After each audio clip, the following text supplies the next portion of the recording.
অপৰাধীৰ সুৰক্ষাৰ বাবে প্ৰতিবাদ মৰিগাঁও জিলাৰ লাহৰীঘাটত এজন দাগী অপৰাধীৰ সন্ত্ৰাস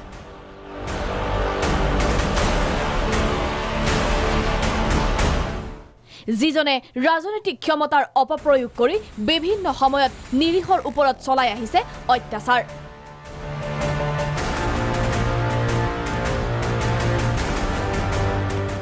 মন কৰক এইজনলৈ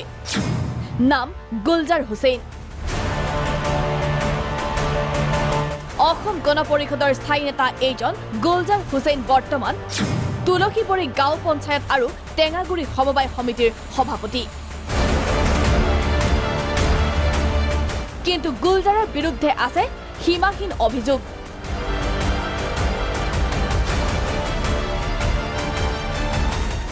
লুণ্ঠনৰ স্বাৰ্থত এইজন গুলজাৰে টেঙাগুৰি কছাৰী গাঁৱৰ 23 কোটি টকীয়া ৰিং বান্ধ বাৰিষাৰ সময়ত কাটি দিয়াৰ অভিযোগ আছে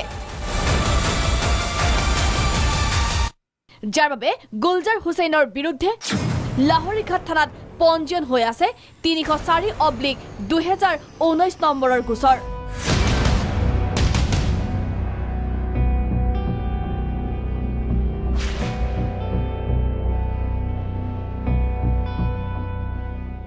ইমানতে শেষ হোৱা নাই গুলজাৰৰ কাহিনী এইজন গুলজাৰৰ বিৰুদ্ধে এগৰাকী যুৱতীৰ ক্ষতিপূৰণৰ ধন আত্মসাৎ আৰু যুৱতীগৰাকীক অশ্লীল ইংগিত দি চিল্লতা হানিৰ চেষ্টা কৰাৰ অভিযোগ গুলজাৰ হুছেইন কামৰুল হুছেইন আৰু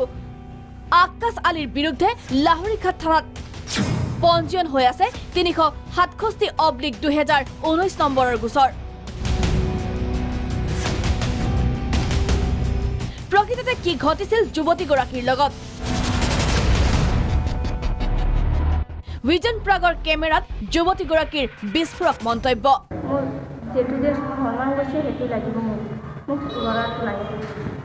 তোমাৰ টকাৰ প্ৰয়োজন নাই এতিয়া গুলজাৰ আৰু হেৰিৰ ওপৰত তুমি শাস্তি হোৱাটো বিচাৰিছা তোমাক যোনে লৈ গৈছিলে কোনে লৈ গৈছিলে প্ৰথমতে লৈ গৈ তাৰপিছত তাত কেইদিন থাকিলা 10 দিন থাকিলে মই কইলে 3000 নিমখা কৰি দিব 10 দিনৰ পিছত তাৰপিছত তোমাক বিয়া কৰাম বুলি লৈ গৈছিলে বিয়া কৰি পাতি যোৱা মোৰ ঘৰত বিয়া পাতি তাৰপিছত বিয়া নাপাতিলে 10 দিন পৰা ৰাখি দিয়া তেওঁ বাদে ক'লে যে নিমখা কৰি দিম বৈঠাক ক'লে গুলজাৰ আৰু কমৰুৰ আকাশ ক'লে 3 দিন তুই মোৰ ঘৰত থাকিবি তাৰপৰ টাকাটো দি দিম চেষ্টা কৰিম পইচাটো তেওঁলোকে কিমান দিছিলে টাকা দি নাই এতিয়া তাৰপিছত ই কৰিলে এতিয়া টাকাটো দিবৰ পিছত মই কৈছোঁ ঘৰতে কৈছোঁ 3 দিন থাকিবি তুই তাৰপিছত মই টাকাটা মীমাংসা কৰি দিম এইটো কোনে গুলজাৰে কৈছিল গুলজাৰ আৰু কমলৰ আকাশ কৰিলে সিহঁতৰ তাত থাকিব লাগে বুলি কৈছে তাৰমানে তোমাক অশ্লীল ইংগিত দিছে তেওঁলোকে হয় আচ্ছা তাৰপিছত তুমি কেছ কৰিছা মই কেছ কৰিছোঁ এয়া হৈছে গুলজাৰ আৰু তেওঁৰ বাহিনীৰ পৰিচয় পিছে এনে দাগী অপৰাধীৰ সুৰক্ষাৰ বাবে প্ৰতিবাদ কৰিবলৈ আহিছে একাংশ চাওক এই দৃশ্য জামিনবিহীন গোচৰত অভিযুক্তৰ বিৰুদ্ধে অসমৰ সংবাদ মাধ্যমে বাতৰি পৰিৱেশন কৰাৰ পিছত সংবাদ মাধ্যমৰ বিৰুদ্ধে প্ৰতিবাদ এইসকলৰ প্ৰতিবাদকাৰীক ন্যায় লাগে গুলজাৰৰ বিৰুদ্ধে ষড়যন্ত্ৰ বন্ধ কৰাৰ দাবী প্ৰতিবাদকাৰী কালি যেটো প্ৰতিবাদ কৰিছে ইয়াতে একদম মিছা হেৰি কৰিছে এইটো সত্য ঘটনা হৈছে প্ৰাক নিউজত যেটো বাতৰি হৈছে সত্য হৈছে ইয়াতে এইটো মানুহ বাৰাত আনি পেলাই ইয়াতে নিউজ কৰি আছে তিনিচুকীয়াত ঘটনা হৈছে আপোনাৰ টেঙাগুৰিত ইয়াতে নিউজ কৰি আছে তিনিচুকীয়াত কিন্তু এইটো ঘটনা সত্য যেটো প্ৰাক নিউজত চলি আছে এইটো সত্য এইটো কাদিৰক মাৰিছে ইয়াতে আৰু ছোৱালীৰ লগত যেটো গোচৰ আছে এইটো ঠিকই আছে এইটো এনেকুৱা হৈছে আৰু থানাত তাহতৰ গোচৰ আছে 4টা কিন্তু থানাৰ পৰা বাচিবৰ কাৰণে সিহঁতে ভাড়াটি আনি পেলাই এনেকুৱা কৰিছে এই ইছমাইল বুলি ল'ৰাটো যে সি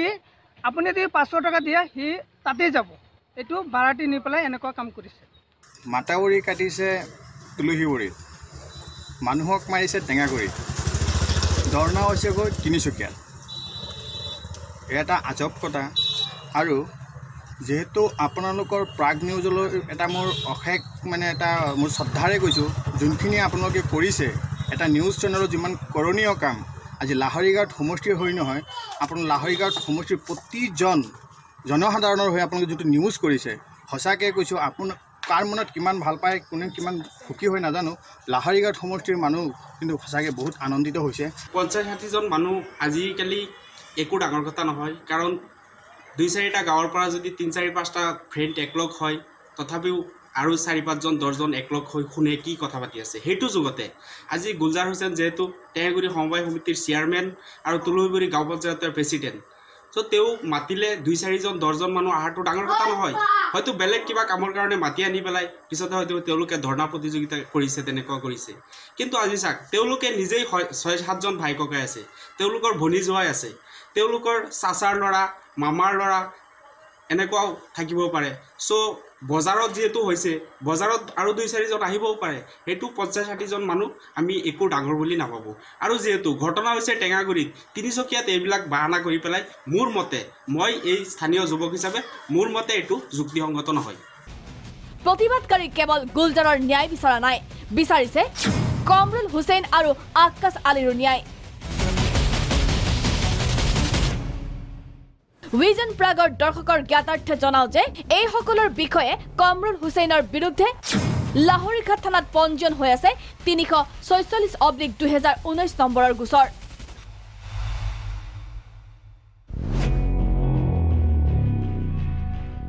ইফালে এইজন আক্কাছ আলীৰ বিৰুদ্ধে পঞ্জীয়ন হৈ আছে 353/2019 নম্বৰৰ গোচৰ।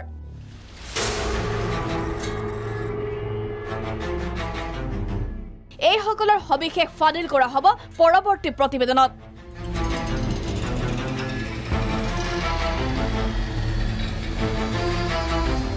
ভিডিঅ' জাৰ্নেলিষ্ট জাহাংগীৰৰ সহযোগত প্ৰণৱ গোস্বামী, ৰিপৰ্ট ভিজন প্ৰাগ।